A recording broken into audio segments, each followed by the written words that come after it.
The lobby of the Lucent Grand Hotel didn't welcome people. It judged them. Crystal chandeliers hung like silent witnesses above polished marble floors, where every step echoed wealth and control. Guests walked with rehearsed confidence, voices low, shoes louder. The air smelled of imported perfume and quiet power. No one looked down, until something broke that silence. A dull clang, then a splash. Water rolled across the marble like a secret that couldn't be hidden. The janitor froze. His name tag read Emilio, and he was 64, though his back made him look older. He bent quickly, trembling hands reaching for the mop bucket, now tipped sideways. The towel he used was already soaked. He pressed it into the puddle anyway, hoping, no, praying, no one noticed. But someone did. A woman in heels stabbed the floor with her steps, like she was used to owning whatever she walked on. Her dress shimmered like blood under a spotlight. She stopped just before the water, eyes narrowing like she'd stepped on something disgusting. "Seriously? Are we at a gas station now?" she said loud enough for everyone to hear. Behind her, two young men laughed. One of them, streaming live to thousands, turned his phone toward Emilio. "Check it out, guys. 5-star janitor moment. Caught it just in time." Emilio whispered something. Maybe an apology, maybe a plea. But it didn't matter. The woman rolled her eyes. What is he even saying? Can someone tell this guy that English is kind of a requirement? A shoe kicked the mop bucket aside like trash. It hit the wall with a metallic thud. More laughter. One of them reached out, hovering a mocking hand above Emilio's head like he was a dog waiting to be scolded. And then it stopped. The voice came low, calm, and sharp enough to slice through the lobby. "Don't touch him!" The laughter died. Everyone turned. A man in a hoodie sat in the corner, shadowed beneath a slouch and a black cap.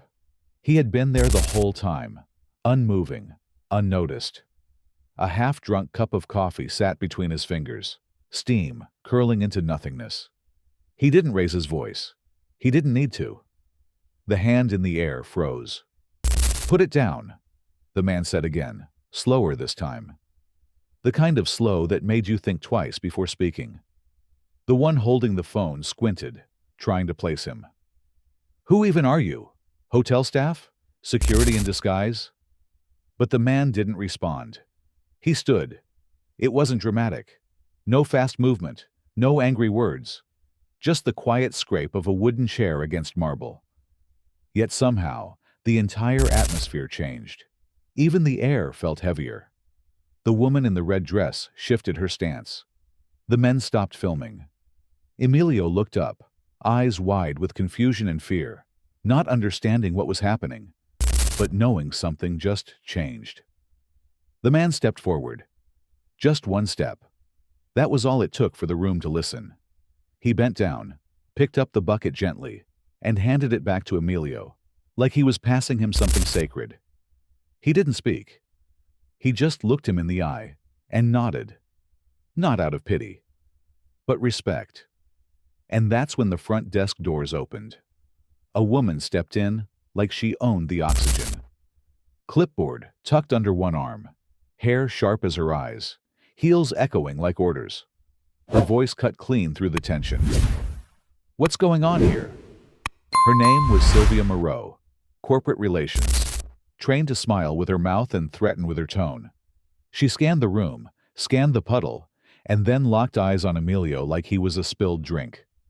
"You've disrupted a high-tier guest zone," she said without even blinking. "Please clock out for the day.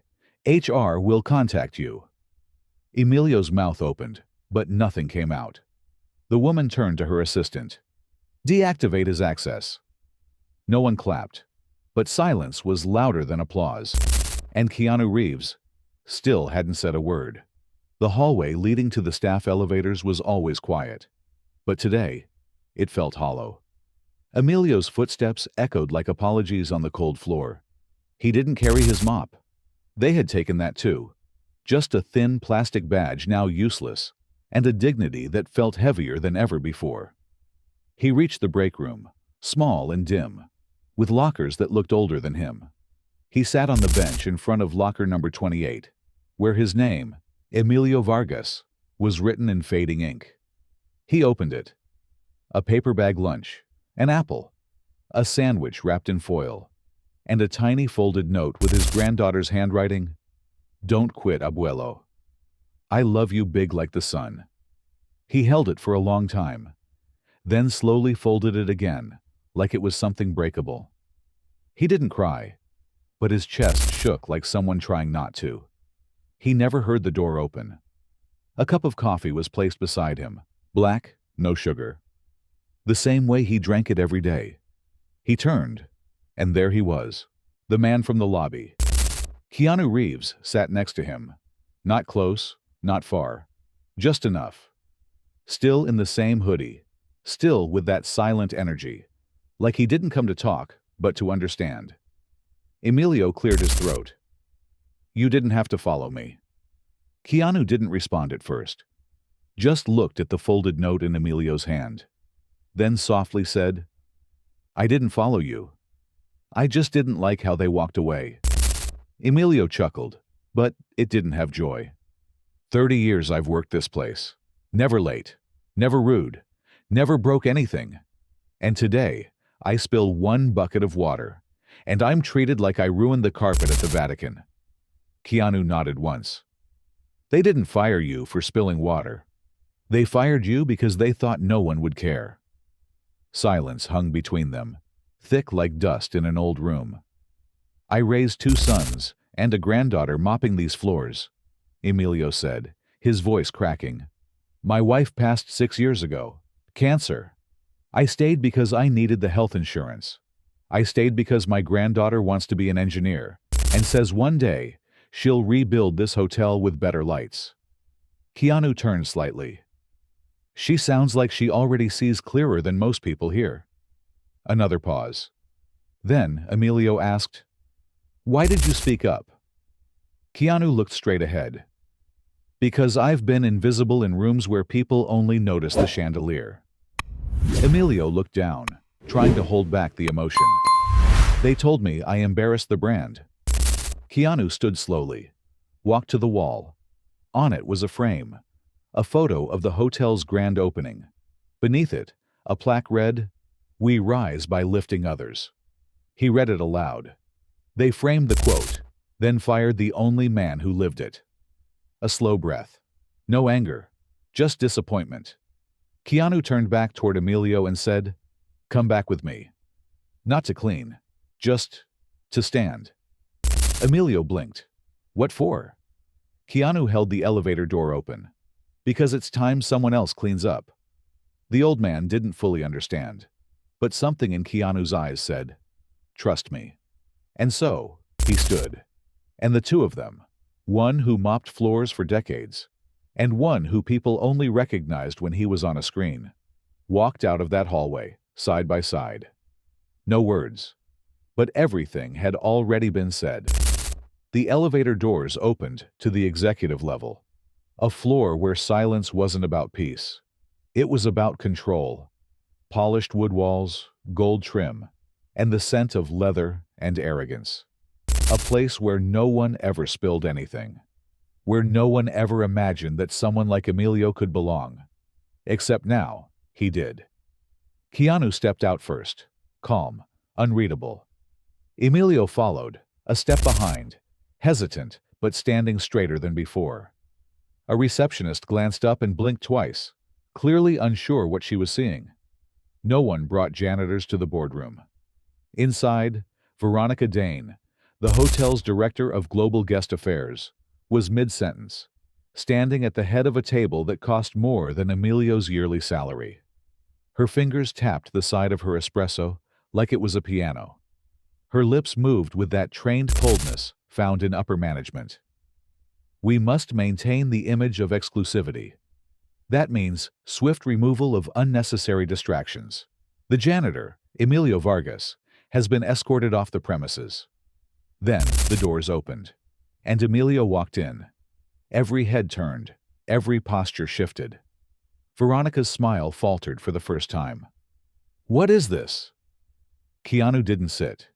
He just placed a folded piece of paper on the table and slid it forward. You're about to vote on a new expansion. But first, I think everyone should watch how this hotel treats the people who built it. A large monitor flickered on. Security footage. The lobby. Emilio. The spill. The mocking. The kick. Veronica's voice saying, "Clock him out." No edits. No music. Just truth. When the video ended, silence. Thick. Unbreathable. One board member finally asked, "Who gave you access to this footage?" Keanu looked at him. "I didn't need access. I have equity." Veronica narrowed her eyes. "You're not on our investor list." Keanu pulled a small folder from his hoodie pocket and laid it down. Acquired 17.8% stake through a blind trust 6 months ago. Enough to veto any vote, including yours. The room broke. Someone dropped a pen. Another adjusted their collar. Veronica's voice lost its usual polish. "You planned this." Keanu nodded slightly. "Number I hoped I wouldn't have to." He turned to Emilio. "Do you know why I stayed at this hotel for a week in silence?" Emilio shook his head. "Because I wanted to see what happened when no one was watching. And I saw you, every morning, sweeping this place before it even woke up. And I saw them, pretending like none of it mattered." Veronica stepped forward, defiant. "You can't seriously be thinking of reversing my decision over a spilled bucket." Keanu didn't even flinch. "I'm not reversing it. I'm correcting what should have never happened in the first place." Then he said something that made the room lean in. "This hotel shines because of the chandeliers, but it stands because of the janitors." He looked around the table. "You want to talk about brand image? This man is the brand. He's what every guest should see when they walk in. Because when no one's watching, he's still doing the right thing." He turned back to Emilio. "Are you ready to go back to work?" Emilio hesitated. "After this?" Keanu smiled gently. "Exactly because of this." And for the first time in his life, Emilio Vargas took a step into a room where everyone had to look up at him. The vote was scheduled for 10 minutes after Keanu's statement, but no one touched the tablets. No one moved. Veronica's voice, once sharp enough to lead rooms without raising a tone, sounded thinner now. "You think a mop and a speech are enough to rewrite years of policy?" she said, trying to keep her posture steady. Keanu didn't reply right away. Instead, he walked over to the massive window that overlooked the city. He stood there for a moment, letting the question hang in the air. Then he turned back slowly. "No," he said, but silence already did. Veronica opened her mouth to argue again, but Marcus Rain, the hotel's strategic advisor and silent vote holder, entered the room without knocking. He nodded toward Keanu, then addressed the board. "Motion to review executive leadership, effective immediately." Veronica froze. "You're siding with him?" "No," Marcus said simply. "I'm siding with what's right." Hands rose across the table. Hesitant at first, then certain. The vote passed. Veronica's fate was sealed without a single raised voice. Just raised standards. Security entered the room, waiting quietly by the door. Veronica turned to Keanu one last time. "You think this place will run better with people like him at the front?" Keanu stepped closer. "I think this place deserves people like him at the front." She was escorted out. As the room cleared, Emilio stood alone near the wall, still holding the coffee cup Keanu had handed him earlier. His eyes scanned the boardroom like he was seeing a world he never thought he'd be allowed into. Later that afternoon, as the lobby buzzed with its usual hum of luggage wheels and polished smiles, a cream-colored envelope appeared on the front desk. No name on the back, just the words written in soft black ink. For Emilio Vargas. He opened it with careful hands. Inside was a letter. "This hotel doesn't shine because of chandeliers.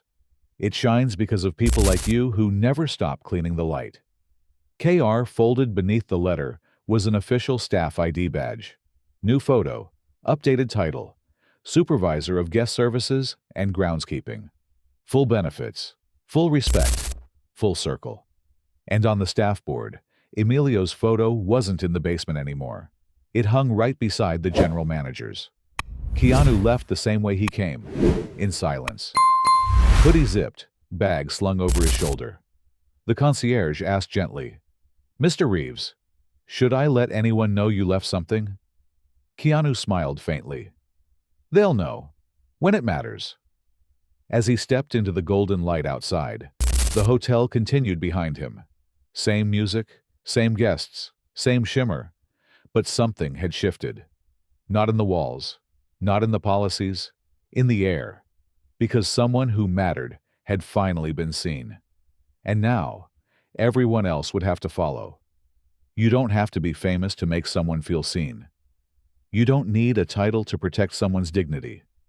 And sometimes, the smallest act, like standing up when everyone else stays silent, can echo louder than any headline. So next time you see someone being treated like they don't matter, will you keep walking? Or will you be the one who stands? Power doesn't always wear a suit. Strength doesn't always raise its voice. And real leadership happens when no one is watching, except the person who needs it most. If this story moved you even a little bit, share it with someone who needs to hear it. Would you stand up like Keanu did?